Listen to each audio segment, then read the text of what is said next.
Hello, hello, hello, and welcome to today's episode of Her Version. This podcast is dedicated to sharing stories of struggle to triumph, a platform that allows individuals to tell their truth in order to inspire and uplift others. For those of you that are new to this podcast and like content like this, make sure you hit that subscribe button, follow, like, and share. My name is Sabrina Victoria. Let's jump right in.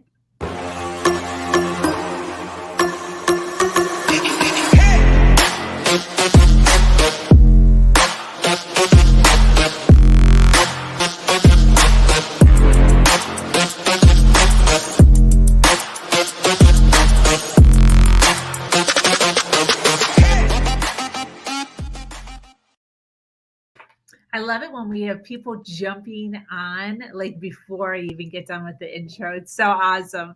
I want to thank everybody here live who's already jumping on. This is Her Version. This platform is built on storytelling and the understanding that many times our greatest learning experiences come from listening to other people's stories. Today, I am speaking with an amazing woman named Lori Saitz. Lori is a mentor and coach that has a relatable story of being fine, suffering through a death in the family, a death of a business, and then looking around, realizing that life is short. She took a leap and made some huge pivots in her life that taught her the importance of living up to the potential of your highest self.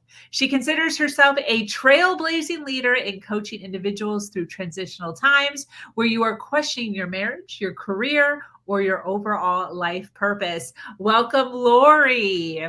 Thank you so much for having me. I'm excited to be here. Yes. Thank you. I so appreciate the women who take some time out of their day to hang out with me, share a little bit of nuggets and journey, because that's how these podcasts work, right? If we don't have people coming on being vulnerable, telling their story, then the podcast doesn't exist. So I appreciate you, like I said, taking some time and chilling with me. Where are you from, by the way? I am in Northern Virginia, right outside of Washington, D.C. Northern Virginia. So we're both on the East Coast. Yes. I love that. Well, I would love to just kind of jump in. I know we have a lot to cover, and I'm super excited for all the goodness you're going to be sharing with us. So I'd love it if you just took a few minutes to kind of give us a roundabout version of, where you're from, your story, your journey up until where you are now, and then we'll kind of like dive in and dissect it all. Is that cool? Okay, sure. Awesome. Yeah. So I'm the oldest of two, and the oldest, from on both sides, the grandchild, like, here's your princess. And so that's great. So I was raised to believe I was a princess. Everybody called me that. And I had, I don't want to say like an idyllic childhood, but kind of like I hear all these crazy stories from other people, but I had like a perfectly normal, like suburban childhood growing up. All right, I'll tell you, I grew up in New Jersey, but I got out as soon as possible. So don't hold it against me. But came down to Washington, D.C. to go to school, fell in love with this area. I mean, Northern Virginia's home for me. So that's why I'm always, And then what else? Met the guy that I married when I was 23 years old. Wow. And we were together for almost 30 years. Wow. And it was just, everything was great for a long time until it wasn't. And sometimes it feels like, okay, I hear these stories of people who have such big transformations because they've been through so many traumatic events. And I can't say that I have any real traumatic events that have happened in my life. I recognize and understand and appreciate how blessed I've been. And at the same time, there have been places where I've needed to find courage, even when there wasn't something catastrophic or traumatic happening. I think that's where we can all tap into, all right, it doesn't matter what your life has been like. There are human experiences that we all go through on different levels. 100%. 100%. What's so funny about, not funny, interesting. I was just on a panel this weekend. We were talking about self-love and holistic healing. And one of the topics that came up brought up this story with this woman who was on the panel. And she was talking about a traumatic event that happened to her, but like wasn't traumatic. Something about a bicycle, like the bicycle was in the wrong spot, but then she was told it was this, and blah, blah, blah. But she like held this story in her mind into adulthood, and it gave her a version or an identity of like, you're a liar or whatever it was. I don't remember exactly what it was, but she like carried this into adulthood. So she was actually talking about how, people view like trauma or triggers or whatever as like they have to be these huge catastrophic things that have happened, but in essence they're like sometimes really little. Yeah, right. What is the story your mind made up about it? Yes. And how does that affect you moving forward? Yes, 100%. 100%. So you talk a lot on your platform about being fine, and you kind of just stopped right there with the marriage. Can you kind of go into a little more depth as to you're fine, right? Yeah. Everything's Well, good. yeah, What everything's fine. happened? Well, that's the thing. I mean, everything it was great in the beginning, and then life happens and things became fine. But from the outside, that's the thing. From the outside, everything looks fine. And I was also speaking from my own experience here, my story. I felt like, okay, so is there something wrong with me because everything looks great from that perspective, but I'm not feeling like this is the right place for me. Like, I don't feel like this is where I belong. And it was partly geographic. We were living in South Florida for a long time. And so I never felt like that was my place, like that I belonged there. And I just felt like there's something else, but I don't know what it is. And I'm afraid to leave this because this is good. There's nothing wrong with it. It's fine, right? Yes. So fine makes it very easy to stay because there isn't any major wrong thing pushing you out, anything that's really uncomfortable. Yeah. Fine is comfortable. It's like a warm blanket. Yeah. But that doesn't mean that you should stay under that warm blanket for your whole life and never explore what else could be outside of the blanket. Yeah, definitely. Do you think there's a lot of people that live there? Yeah, I think the majority of people live there. Do you think that's because, bad? I don't know that I can put a judgment on it and say that it's good or it's bad. Some people, it's always a choice.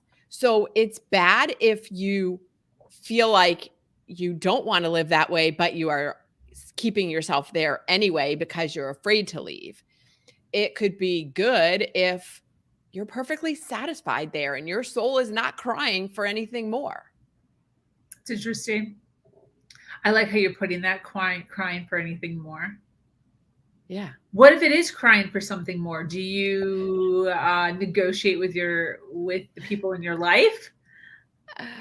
I think you spend a lot of time negotiating with yourself, trying to justify why you should stay. Okay. Because again, everything's fine.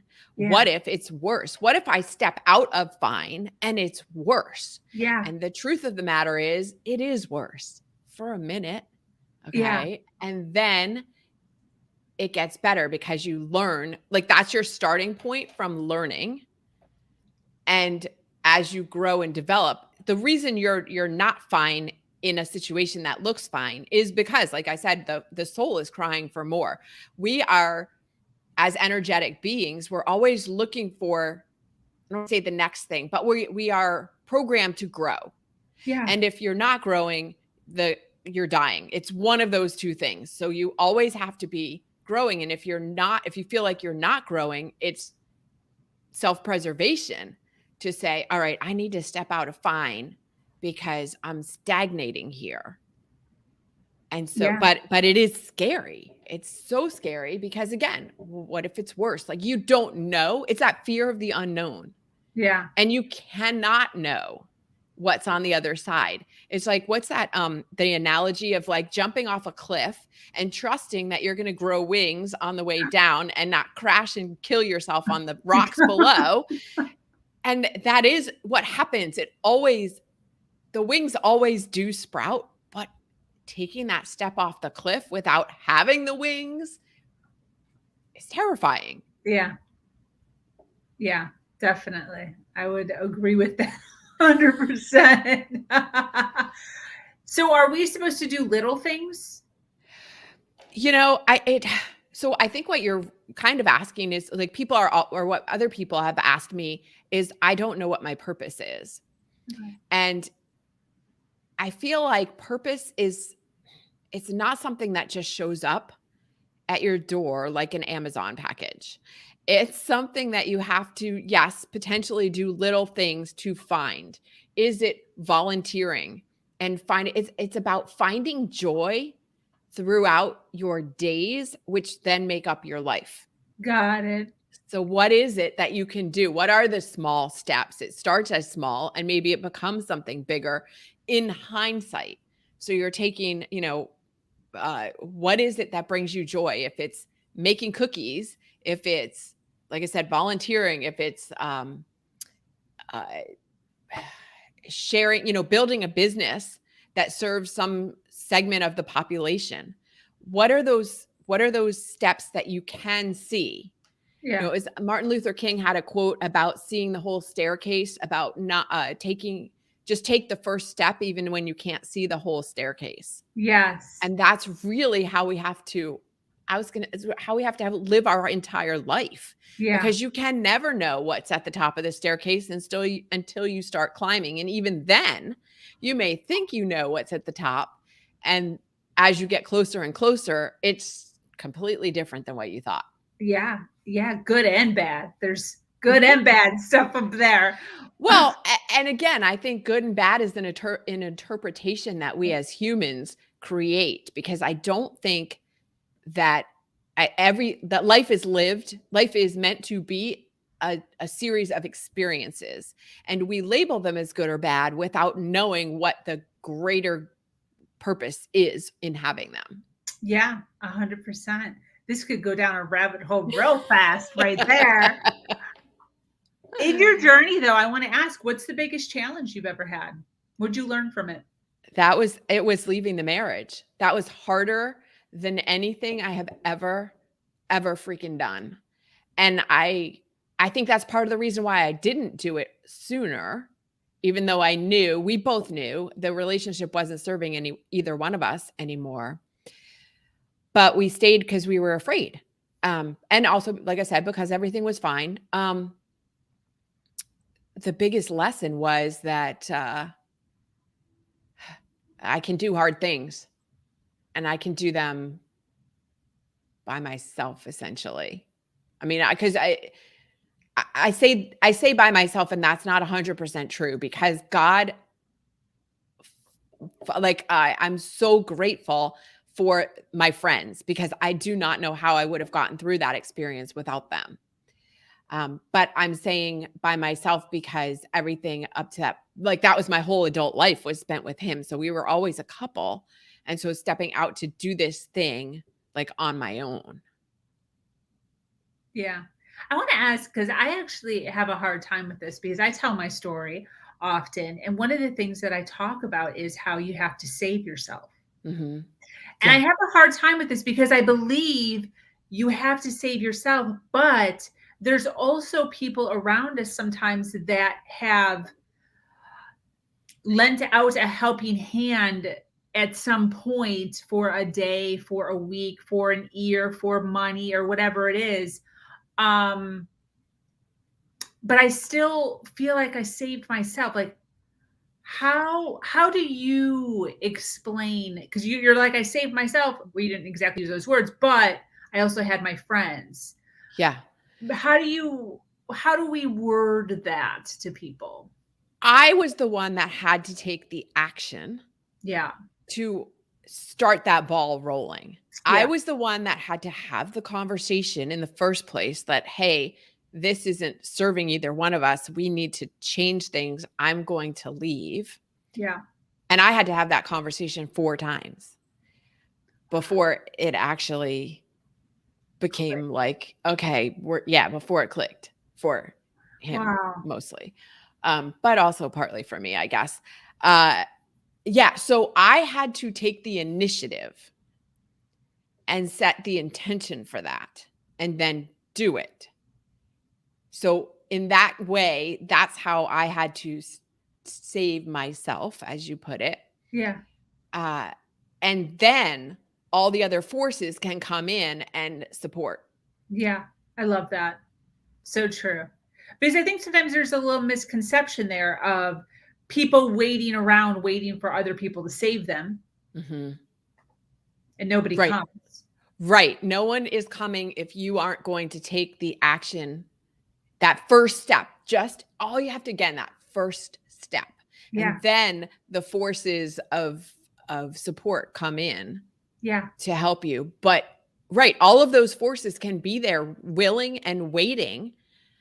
They can't do anything until you make that first step. They can't have that conversation for you. Yeah. They can't make that decision for you. Yeah. And you do it when you're ready. So a lot of friends would be, well, you can clearly, we can see this, you're not happy here. You need to do this. And if they can talk all they want, they can see what they see. And until you're ready, until I was ready, I wasn't ready. Yeah. Totally. Yeah. Because I even have a little bit of guilt with that because my parents tried to save me at one point. Mm-hmm. And I went back. I had a friend who tried to save me at one point. Mm-hmm. I went back. So I have like a little bit of guilt of like, I had to save myself, but then there's still this like weird, like some people did try to save me, but I love what you're saying because it's like, doesn't matter if you're not ready to do it yourself. Yeah, right. You have to be ready and then it can happen. And until that point, there's nothing anyone can do. Yeah. Again, they can support you in your decision to stay or to leave or whatever your decision is. Yeah.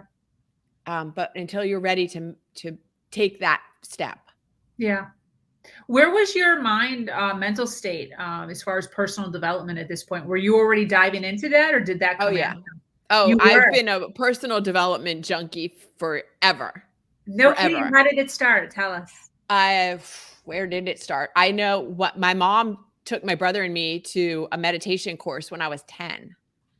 So wow, yeah. Good for her. Yeah, for sure. That was such a great education. And it was 2 weekends out of 2 weekends, but it was a great foundation is really the better word for us. And even though I practiced it probably for a year after that on a regular basis. And then I didn't use it for 35 years, but not consistently. Okay. I'd come back to it for a couple of days and then I'd go away from it. But so I think that's probably the first place. But my mom was always really into personal development stuff too. And reading like all these crazy, I don't even remember the books, but I thought they were crazy at the time.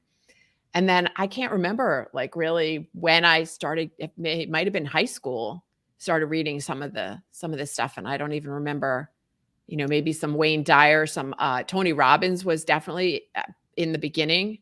Yeah. Some Tony Robbins, they were still on cassette tape back then. Yeah. That's great.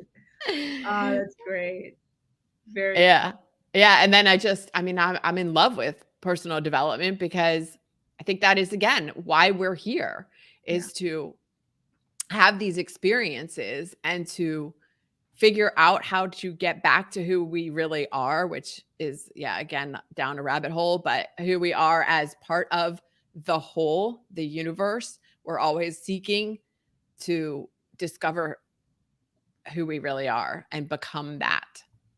How do you mesh, this kind of off topic, but how do you mesh yourself with your faith in God, and meditation? Because that's not those, I usually don't hear those two things in one podcast. It's usually Really? one or the other. They're Yeah. completely meshed for me because How? meditation is what allows you to get quiet, to hear that inner voice, that inner truth that you have, that only you have, because I believe that we are all made from God. I mean, I don't know anything really all that much about the Bible, and I'm not religious. From a spiritual standpoint, from an energetic standpoint, even, which goes into science, Okay. we are energy, and we're all energy made from the same energy stuff. So whether you want to call that universe or God, whatever you want to call it, energy, we are all from that same thing. And we are all here showing up in different packages, let's say, this body, your body, that body, to experience different experiences. Yeah. And so the only way you can get in touch with what are the experiences this body, this soul is supposed to have or wants to have. I don't even want to put it like supposed to. What is it that I would like to experience, is to get quiet enough to hear your own inner voice, your inner truth. So to me, they're completely meshed together. Wayne Dyer, again, to refer to him again, he used to say that prayer was us talking to God, and intuition is God talking to us. So the way to tap into that intuition is to get quiet and to get through meditation. It could be through meditation. It could be through other ways too, but meditation is a great tool for getting quiet and hearing your own intuition. Yes. So if somebody's feeling a lull of fine, do you recommend that kind of meditation would be a step, like get quiet and... Absolutely, because that's, again, what allows you to tap into what is your inner truth. What do you really want to do? Once you turn off the voices outside, social media, traditional media, your family, society, all of the voices that you are hearing that are overpowering your own voice.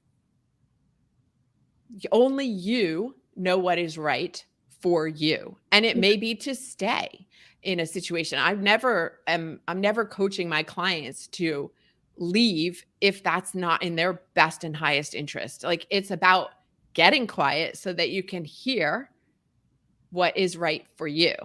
Beautiful. Yeah.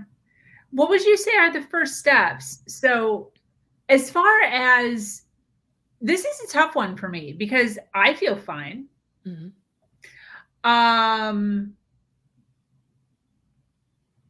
Sometimes I feel better than fine. Mm-hmm. But I have a lull of fine in my life, but for me, it's good because I came from a world of complete chaos. Right. So I'm like, I can't even believe how fine and calm my life is. So what should somebody look for as far as a trigger? I want to talk about steps, but I also first want to talk about, like, what should someone be kind of like feeling? Like, should they be feeling depressed? Are they feeling sad? Are they? They might be. And I want to address, so feeling fine, there's nothing wrong with contentment. It's when it's this ongoing feeling of mediocrity. That's where I define fine as being not fine. There's nothing wrong with any feelings that you have. Feelings are, again, part of the human experience. So whether you're feeling frustrated or angry or depressed, it's allowing yourself to have those feelings. And, what you resist persists. So allowing allows you to then experience them and move forward. It's not shoving them down so that they can pop up later like a clown. What is it? The Jack in the Box. Yeah. Great analogy. That's good. But yeah, feeling them and allowing yourself to then move through them. It's the only way to process. So again, there's nothing wrong with feeling Content. content. Yeah. Yeah. So I feel like sometimes people would get those confused. Yeah. And there is a difference. There's a fine difference between content and complacent. Ooh, I'm going to write that down. Content versus complacent. I like that. Mm-hmm. What would you say are the steps? What should someone do? So they are feeling complacent, Mm-hmm. right? And they're looking around and they're like, yeah, this is I'm not feeling it anymore. Mm-hmm. Anything, job, Yeah. career, whatever. Yeah. What should be the first? Obviously, they can contact you, right? We're going to get to that, Right. but in general, Yeah. what's like the first few things that somebody should do? What should they be doing when they're starting to feel this lull? The 3 steps actually tie right into my program, which is the framework of my program is called the trilogy for success. So those, yeah. So the 3 things are: first, find the gratitude. First step, the first pillar is gratitude. So where can you find gratitude? What can you be grateful for in your life? And there is always something you can find, no matter how tragic or desperate your situation appears. There's always a shred of gratitude in there somewhere. And again, I'm always telling people, if you can't find it, give me a call. I'll help you because I can find it. But look for the gratitude. And so this comes back to also, you are always going to find what you're looking for. We live in a society where people just tend to love to complain and criticize. And guess what shows up? More things to complain and criticize about. 100%. If you can find more gratitude, then more things to be grateful for show up. You're going to find whatever you're looking for. So the first step is gratitude. Find the gratitude. The second one is connection. The second piece of my trilogy is connection. And again, that comes back to connection with others, as well as, and most importantly, the connection with yourself. How can you find a way to connect with yourself? And for some people, that might be boating or gardening, or, as we mentioned, meditation, cooking, prayer, whatever. How do you find a way to connect back to your inner truth? And so it's connecting with yourself, not connecting with. It's both. Oh, okay. It's connections with others, because I feel like a lot of issues that we have in society comes from disconnect. People feel disconnected. They feel disconnected in every way. They feel disconnected from others. They are also disconnected from themselves. I think those two go very closely hand in hand, that when you are connected nicely with yourself, you have the ability to connect with others more. You're more trustworthy. You're more trusting of others and open to allowing them into your life. But so it's all very interconnected. But most importantly is that connection to yourself. Love it. Yeah. And then the third step is courage. And, having the courage to do the thing that once you are connected to yourself, you know what you need to do. Got it. And then stepping into the courage to actually do it. Oof, that just made my heart flutter. That was scary. But that's the feeling you get when you're making changes. Mm-hmm. It's like, yeah.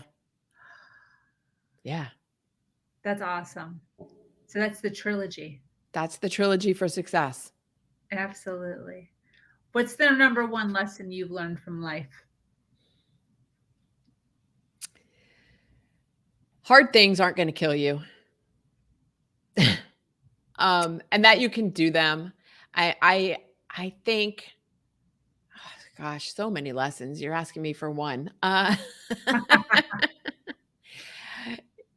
Yeah, that you can do anything. You've heard this before. You can do anything if you believe in yourself. But not exactly. You can do anything if you do believe in yourself. And I think that we have to expand that a little bit and have other people who also believe, and maybe that's a piece of what our ego needs, but having, again, the other people to support you and cheer you on or pick you up when you fall down. I don't think we can go through life. Yes, we need to have self-love and rely on that, and I'm not saying anything about that part, but we have to have those connections to others are so important, because it's one, makes life more fun, more joyous. Yeah. But I just feel like we need that support. You know, every time I hear somebody say that they were self-made, I think, no, you weren't. You weren't. In some way, other people contributed to you becoming who you are. Did you read a book? Did you listen to a podcast? Did you, have somebody hold your hand when you crossed the street when you were 5 years old? Like, nobody's completely self-made. You weren't raised by wolves. And even if you were, then the wolves helped you. So, Wow, that's good. Yeah. Makes you look at it a lot differently for sure. Yeah. Definitely. I was going to ask, when you're going through this trilogy, these steps, do you often find that they re-spark their life and they actually don't need to make a whole lot of pivots? It has happened when you can find, a lot of people, again, they don't see the gratitude. They don't see the goodness because they're not looking for it. They're stuck in that place where everything's not working. But once they start to see what is working, then maybe then it's only small changes that need to be made, not major things like leaving your marriage and moving across the country. Yeah. And I had a guest on my podcast who did that. She worked on her own stuff. Yeah. And see, this is the thing. When you change how you are showing up, everything around you changes. Yeah. And other people change in your perception of them. So she did all this work on herself, nothing with her husband. He didn't go to counseling. She did all the work, and their relationship completely transformed to be better than ever because she focused on changing who she was. I was going to say fixing, but there's nothing wrong with her. She was just upgrading who she was and how she saw situations. Yeah.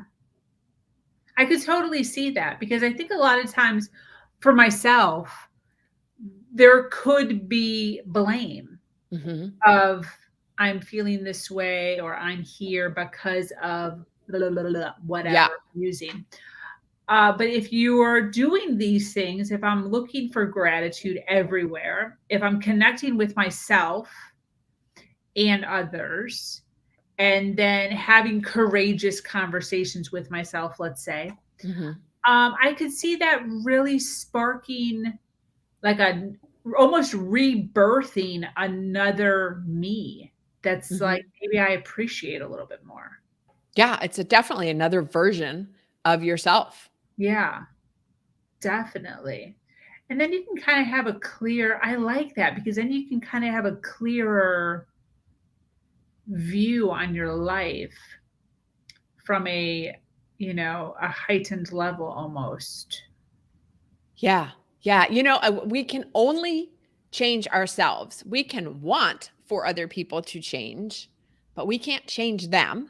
We can only change ourselves. We have to take responsibility for ourselves and our own actions and our own development. That's all. Yeah. And situations, you may do that, and it requires you to step out and move on, or it changes how that person or that situation looks to you and how they respond to you, and everything becomes great.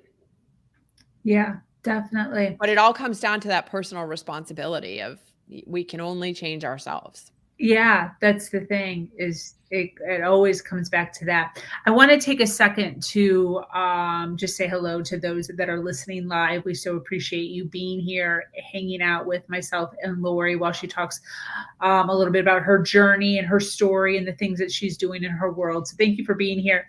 If you've made it this far and you're watching this on the replay, make sure you hashtag replay so that we know that you were here and you were listening. I want to talk about limiting beliefs, but first, because we have so many people here watching, they're obviously resonating with you. I want you to talk about your business, what you do. We have your website above your face area. Can you tell us all the stuff? Yeah, I work with people to really, in the most basic way of saying it, is taking your mind from chaos to groundedness, from chaos to peace. If you're tired of living in this constant voices going on in my head, I can't shut up the thoughts, and you would like peace of mind, that's what I help people with. That's awesome. And who do you work with? Typically, it's business professionals. And I would say at first I thought it was going to be women in their 40s and 50s, but it's also men. And yeah. And it's not always, sometimes it is still a lot of people in their 40s and 50s in this place where they're in a time of transition. You know, kids are growing up and moving away, not needing you in the same way they did before. Parents are passing away. Relationships have, jobs, relationships, whatever it is. We've been in them for 20, 25 years at this point. And you're kind of looking, going, again, is this serving me? Yeah. But, or it's just, just living in the chaos of life of, okay, I need to slow down, reevaluate where I am. Is this where I want to be? And if it's not, how will I change? What do I prefer? Yeah. I like how you're adding in children leaving. Because even with my son, he's 18, but the difference between 15 and 18 is like totally different. Now I have all this extra, I have so much more time on my hands, which is good. I'm building my business, but like for other people that maybe aren't, that go to a 9 to 5, they cook dinner's now different. Yeah. Because sometimes they're not even here. Right.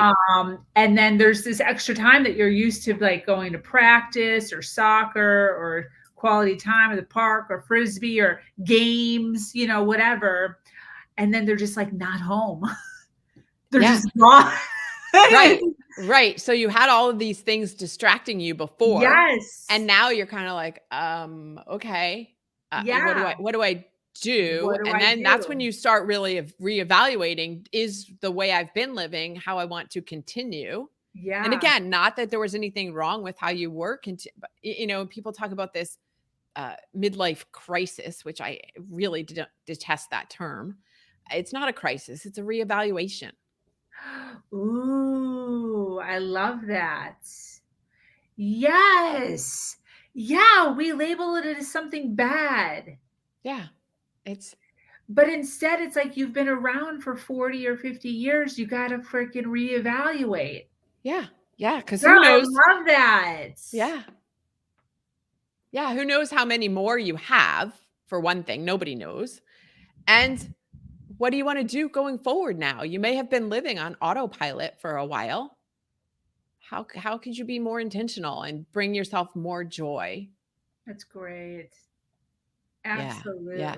So I will just mention real quick, I have a group program, an inaugural group program, because I've primarily been working with private clients, and it's starting May 10th. And I can say that because we're live. So so 10 people only, and I've already got 2 in there. So 8 people left. If you're interested, let me know. Hit me up. Yeah, but so what is it? Explain it. So it's this whole trilogy for success. Okay. That I take people through. The group program is, this inaugural one is 8 weeks. And we go through all the trilogy for success. How do you bring more gratitude into you? How do you have more connection? How do you find the courage? But it really is ultimately about finding peace. Okay. And groundedness, moving from chaos to grounded. A 5 week, 8 week, what kind of? 8 weeks. 8 weeks. And can they find it on your website? Well, I will tell you, it is on the website, but it's not a page that you could get to from the front. So we could put it in the In the chat, description. but Okay, yeah. yeah.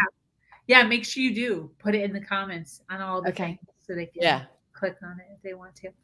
I want to talk about limiting beliefs. This is one of my favorite things to talk about because Okay. not everybody knows about this. And, I found out about it, a decade ago or whatever, but I remember when I found out about it, I was like, oh my gosh. So I love hearing about just the crap that people carry around or like pretend or made up in their heads that was just so silly.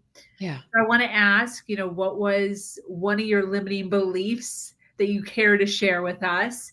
And what do you believe now? Yeah, one of my major limiting beliefs, and this is very common, so I don't feel like I was an outcast or something, but I don't know enough. I don't know enough. I don't know enough to teach other people. I don't know enough to be a coach. I don't know enough. Like, I just don't know enough. So I have to keep learning, which is probably what fueled the whole more personal development, because I don't know enough. I'm not like, and that meshes into I'm not good enough. I don't know enough, so I'm not good enough.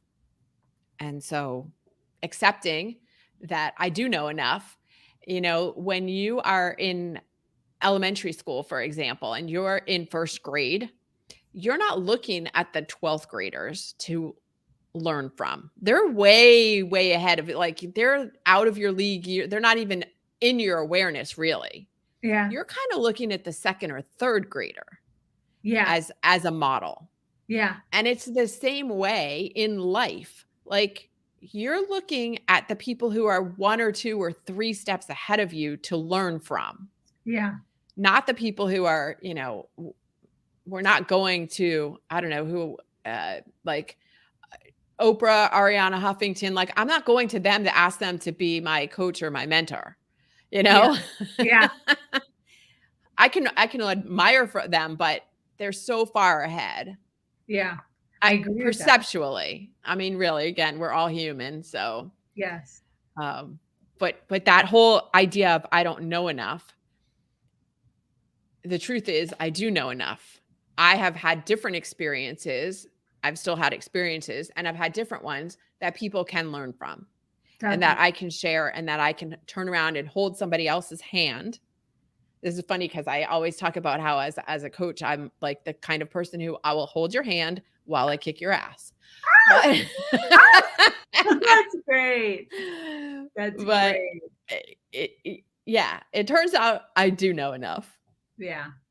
It's so good for me to hear that because I remember even being like 22, 23 when I was first wanting to get into health and fitness and thinking to myself, I just need like a little more training. I just need and now I'm just about to hit 40 and I'm still like, I still need just like a little more.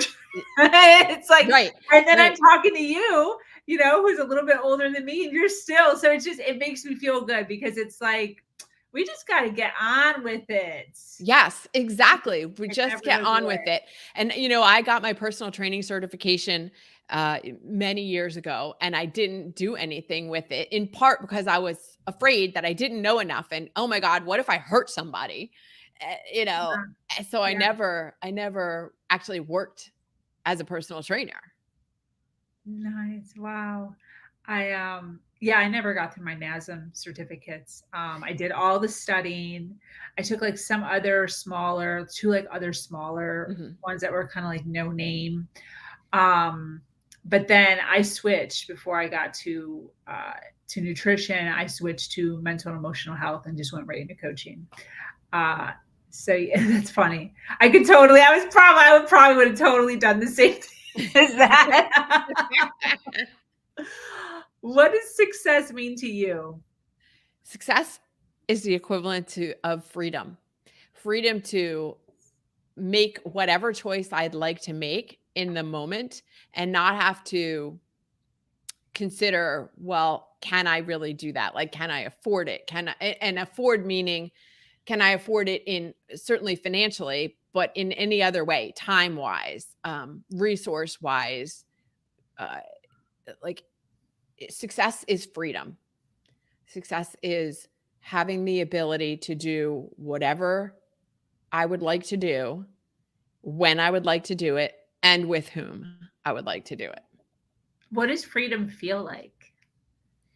Oh my gosh, what does freedom feel like? So the first image that came to my head when you just asked that is and I'm not even a fan of convertibles, but I'm thinking a convertible, top down, hair blowing in the wind, sunglasses. Maybe I'll wear a scarf so my hair is not in my face,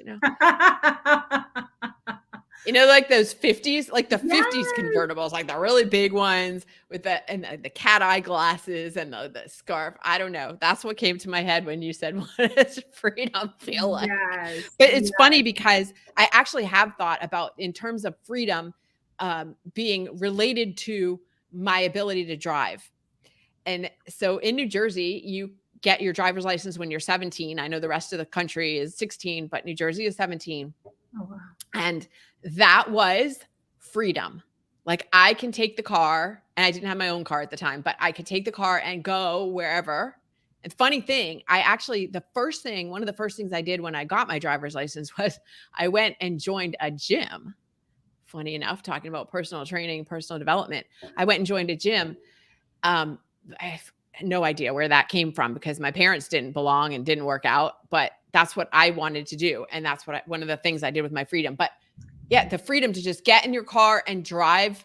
So there have been times in my life when I didn't really need a car.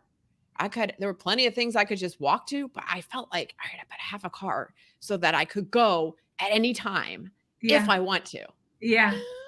Yeah. I totally understand that. Definitely.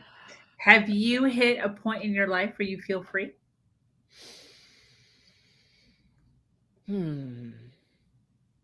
There have been times, and I wouldn't say that it's a completely consistent feeling. When has it been more? So coming back, so I mentioned I left my marriage and moved across the country. I lived in California for a year. I drove back from California to Virginia when I moved back in 2019.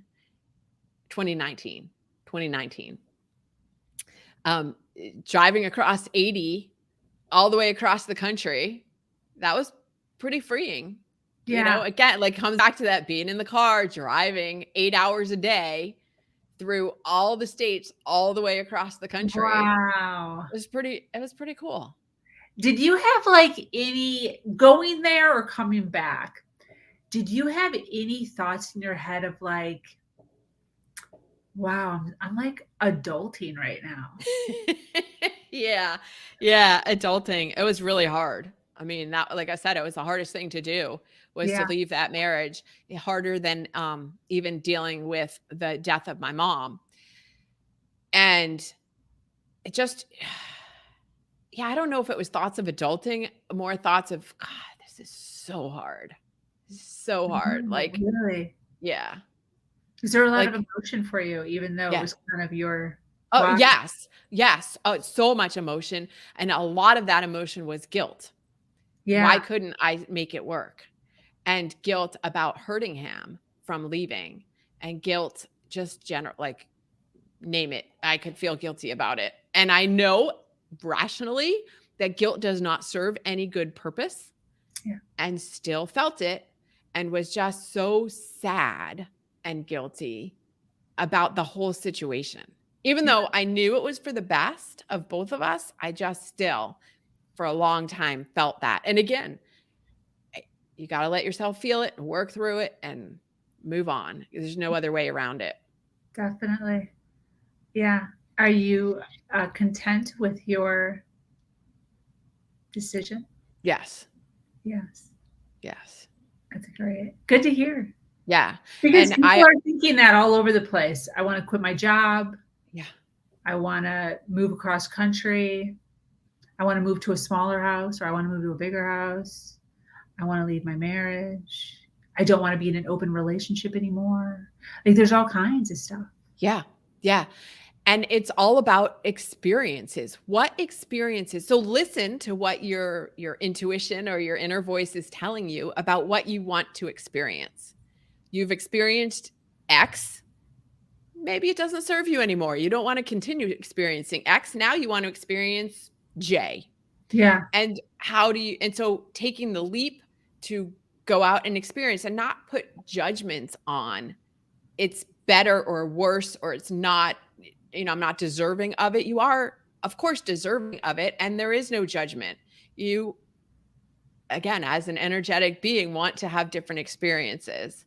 And so allowing yourself to have them, that's what we're here for. Yeah. 100%.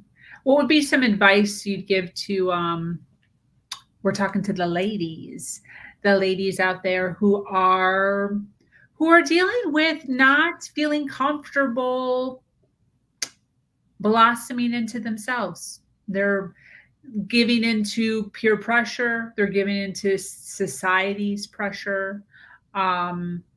And they're living a life that's not authentic to themselves. What's some words of advice you'd give to them? First of all, give yourself grace. It's okay to be where you are because you're there. Like you wouldn't be there if that's not where you were supposed to be in this very moment. So give yourself grace. And I hear this all the time. And, sometimes this is easier said than, do as I say, not as I do. Give yourself grace and stop beating yourself up for decisions that you've made in the past that have brought you to this point, because they brought you to this point and now you're here and now you can make new and different decisions for moving forward. Yeah, definitely. And so be gentle with yourself. So give yourself grace and then be gentle with yourself as you move forward. You're going to move at the pace that is right for you. You might feel like, well, I should be farther ahead by now. This is a big thing. Like you reach 40, you reach 50. I should be farther ahead by now. I should be, more advanced in my career. I should be happier. I should have lost these 20 pounds by now. Like whatever it is. Okay. You didn't. Here you are. Here's where you are. Yeah. Now you can make decisions that move you forward from here. Yeah. That's great. You always have to start from where you are. Perfect. Absolutely perfect. This has been absolutely phenomenal. I took a slew of notes of all of the awesomeness that you had to say today. I so appreciate you being here, hanging out, telling your story. Do you have any closing thoughts? Well, first of all, how do people find you? Are you on social media? Do you have it on your website? Yes, it is on the website. So Zen Rabbit, you can find me at I spend a lot of time on LinkedIn. LinkedIn's my favorite social right now, but I also am on Instagram and Facebook a little bit less, but all the socials. Okay, cool. So they can find you through your website. They can look that up and find all that stuff. Cool. Everything's there. Awesome. So thank you for those of you that are still hanging out with us for the hour. Like I said, if you're watching us on the replay, make sure you #replay. Lori, do you have any closing thoughts before we wrap up this session?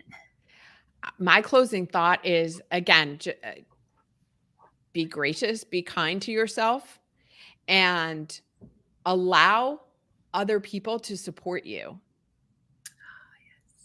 To be there for you. Don't feel like that's a weakness to accept help. It's actually a kindness that you're doing for other people and allowing them to help you. So I'm a big proponent of allowing that connection with others and the support of others. I like that you're reassuring people of that, because I think sometimes we forget that people actually want to. It makes them feel good to help. Yeah. Yeah. You're 100% right. Well, thank you for that. Thank you so much for being here. I so appreciate you. I also appreciate those of you that were watching live and those of you that are going to be or have already watched us on the replay. This podcast is called Her Version, and this community is expanding every single day and is filled with females who are striving to do better than they did yesterday. For those of you that are new to this podcast and like content like this, make sure you hit that subscribe button. Make sure you follow, like, and share. If you have an amazing story to share, struggle to triumph, make sure you reach out to me here. You can also find me at the website herversion.life. I am your host, Sabrina Victoria, and I'm so grateful to be here sharing a platform that allows people to share their truth and inspire others. Until next time,